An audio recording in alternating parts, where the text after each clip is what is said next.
अरविंद सावंत यांनी असं म्हटलेलं आहे की आम्ही ज्या सुधारणा सुचवलेल्या आहेत त्या सुधारणांवरती काय होते ते पाहू आणि मग वाटलं तर आम्ही पाठिंबा देऊ। मात्र संजय राऊतांनी व्यक्त केलेली भूमिका ही थोडीशी वेगळी आहे।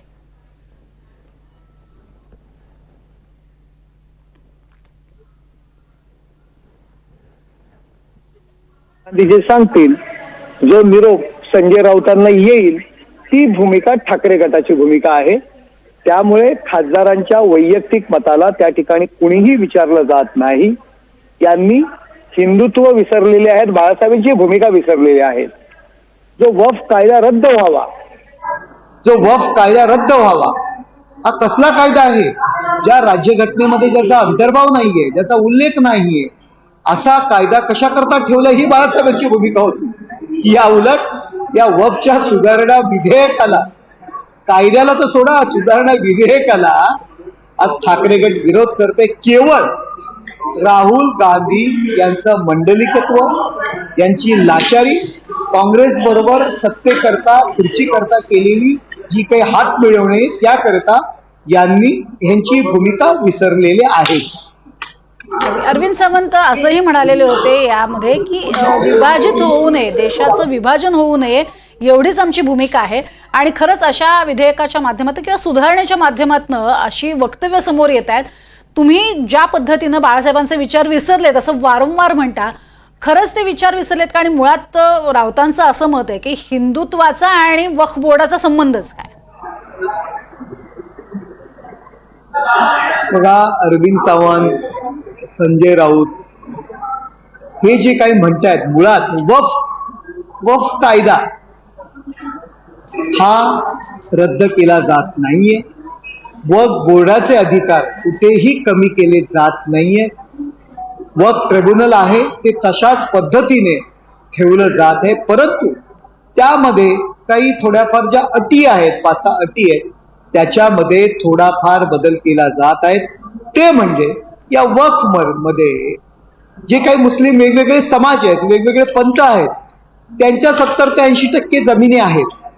मग त्यांना अधिकार नाहीये का की त्यांनी त्यांचा निर्णय घ्यायचा? ते त्यामध्ये निर्णय घेऊ शकतात। वक्फ मध्ये राहायचं तर स्वतःचा वेगळा वक्फ बोर्ड, मुस्लिमच आहेत ते।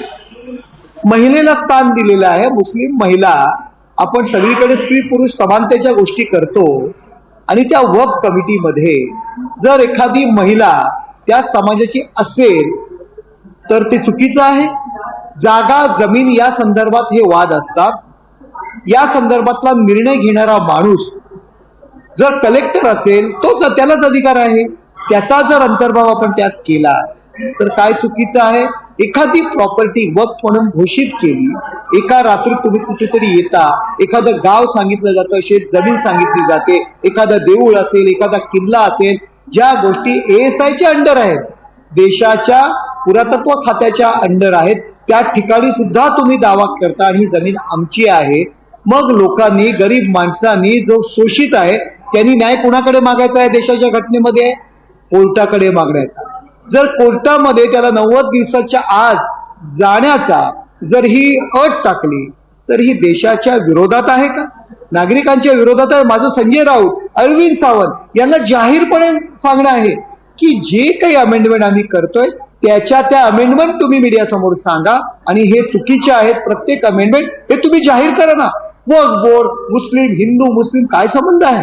अहो, ज्या वक्फ प्रॉपर्ट्या याच्यामधून देशाच्या विरोधामध्ये जे काही इन्कम येतं ते तुम्ही वापरलं जातंय तर त्यांच्या विरुद्ध जर ऍक्शन घेणार असो, तुम्हाला मी मुंबईतलं उदाहरण सांगतो, भेंडी बाजार प्रकल्प। तुम्हाला माहिती आहे, दाऊद इब्राहिमची जी काही प्रॉपर्टी आहे ती सरकारने त्या ठिकाणी डेव्हलप करण्याची ठरवली, पुनर्विकास त्या ठिकाणी करणे, गोरगरीब मुस्लिम त्या ठिकाणी राहतात, त्या मालमत्ता पुनर्विकासाचा निर्णय घेतला। एका रात्रीत यांनी ती वक्फ बोर्डची प्रॉपर्टी आहे हा मार्ग काढला, ती प्रॉपर्टी वाचवण्याकरता ती वक्फ बोर्डला घोषित केली आणि आता ती प्रॉपर्टी वक्फ बोर्ड म्हणून घोषित केलेली आहे। त्या ठिकाणी गोरगरीब मुस्लिम राहतात, 100-100 स्क्वेअर फुटाच्या घरात राहतात। कसे राहतात ना? त्या बिल्डिंग्स पडायला आलेल्या आहेत, परंतु ती प्रॉपर्टी विकसित होऊ शकत नाही। त्या ठिकाणी राहणाऱ्या मुस्लिम समाजावरती अन्याय नाहीये का? त्यांना कोर्टात जाण्याचा अधिकार नाहीये? त्यांना स्वतःची जागा वाचवण्याचा अधिकार नाहीये? हा कुठला कायदा आहे? की ज्याला कोर्टात जाण्याचा अधिकार नाहीये, ज्याचा जो दान करतो. वक्फ म्हणजे काय हो? वक्फ म्हणजे काय? वक्फ म्हणजे अल्लाला आपल्याला प्रिय असणारी वस्तू असेल, प्रॉपर्टी असेल, ती गोष्ट संपत्ती असेल, गरीब मुस्लिमांच्या विकासाकरता अल्लाला दान देणं. मग जर त्या रेकॉर्डवरती दान देणाऱ्याचं नावच नाहीये, जागा किती आहे त्याचंच नाव नाहीये, त्याची परिसीमा लिहिलेली नाहीये, आणि तुम्ही एका रात्रीत येता आणि सांगता ही वक्फ बोर्डची प्रॉपर्टी आहे, मी वक्फला दान केलेली आहे, मग ती वक्फची प्रॉपर्टी होऊ शकते का? या देशामध्ये कायदा आहे की नाही? एका समाजाचं लागूचालन करण्याकरता 1995 मध्ये जी वक्फ कायद्याची सुधारणा केली, त्यात काँग्रेसने केवळ मतं घेण्याकरता असे अमर्याद अधिकार त्या ट्रिब्युनलला दिलेले आहेत. त्याच्यामध्ये त्यांचे अधिकार कुठेही आम्ही काढत नाही आहोत. वक्फ बोर्डचं जे काही स्वतःचा अधिकार आहे, ज्याचं जे महत्व आहे, ते कुठेही रद्द करत नाहीये. सरकारने वक्फ बोर्ड रद्द करू शकले असते.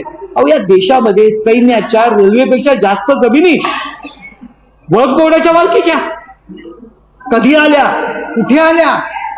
तुम्ही मुसलमान म्हणून म्हणता. 100-200 वेळा हा इतिहास काय या देशाचा?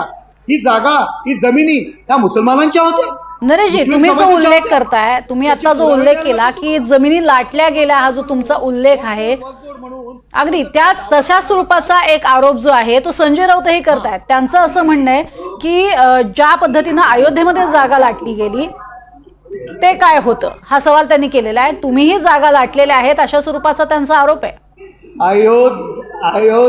अयोध्यामध्ये जागा लाटली गेली असं म्हणण्याची जी काही डेअरी यांच्यामध्ये आलेले हे धारिष्ट जे आलेले आहे, समोर येतंय की हिंदू हृदय सम्राट शिवसेना प्रमुख बाळासाहेब ठाकरे यांच्या विचारांना यांनी तिलांजली दिली आहे. राम मंदिर व्हावं. अहो, आपल्याला सगळ्यांना इतिहासात माहिती आहे, आपण जर पौराणिक इतिहास पाहिला की श्रीरामाचा जन्म कुठे झाला, तर त्या वेळेपासून आपल्याला शिकवले झालेला अयोध्येत झाला. हा बाबर कोण? हा पहिला हिंदुस्थानावरती आक्रमण करणारा मुघल सम्राट जो आपल्या देशात आला. तुम्ही रामाचा जन्म जर अयोध्येत झाला हे जर संजय राऊत अमान्य करत असतील आणि त्या जागेला लाटली म्हणत असतील, तर संजय राऊत यांचा मी या ठिकाणी निषेध करतो.